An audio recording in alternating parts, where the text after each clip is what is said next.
अस्सलाम वालेकुम जी। मैं तुहाडा अपना भरा पंजाबी चैनल का मुजम्मल गुज्जर।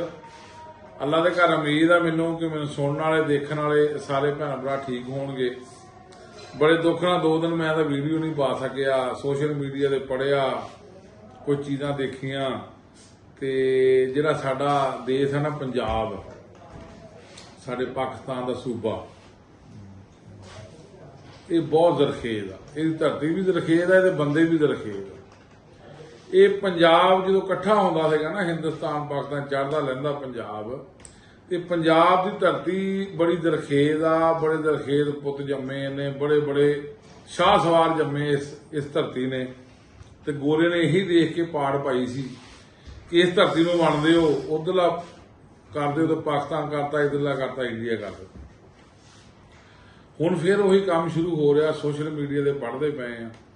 पंजाब अपने अंदर हर एक नूं वसाउंदा आ, रिजक दिंदा, रोटी दिंदा, पानी दिंदा आ। इन्ना दरखेज इलाका आ। इहदे लोग बड़े अच्छे आ। आउण वाले हर बंदे नूं वैलकम करदे आ, जी आयां नूं करदे आ, खुशामदेद करदे आ। चाहे वह पठान आ, चाहे वह बलोची आ, चाहे वह सिंधी आ, या चाहे वह अदर कोई भी कौमां आईयां इस देश दे विच, इस पंजाब धरती ते आईयां, इन्हां ने वैलकम भी कीता।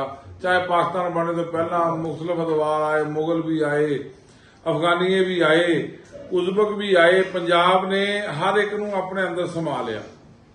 ते हुण पंजाबी जो किते बाहर जांदे आ, हुण आ जिहड़ा अजकल बलोचिस्तान दे विच हो रहा पंजाबियों का कतलेआम, यकीन करो बड़ा दुख हुंदा यार। इन्नी दरखेज धरती दे लोग आ असीं हर बंदे नूं कबूलदे आ, सानूं कोई बंदा कबूलदा नहीं यार। किड्डा दलेरां दा इलाका आ, किड्डी खूबसूरत बोली है पंजाब दी, किड्डे पंजाब दे जवान आ जिहड़े जिहड़े कि उत्थे शहीद हो गए, मावां दे पुत्त। बड़ा दुख होया। इस दुख नाल मैं 2 दिन वीडियो नहीं पाई, ते मैं कहा मैं गल जरूर करांगा। ते पंजाबी यार बहुत अच्छी कौम आ। पंजाब बहुत अच्छा देश आ, पंजाब बहुत अच्छा सूबा आ। ते इन्हां दे लोकां नूं प्यार करो। ये प्यार करने वाले लोग आ। प्यार का जवाब प्यार जी दिंदे। ते बस अज की वीडियो इत्थे खत्म करदे। अल्लाह सोने दे वाले।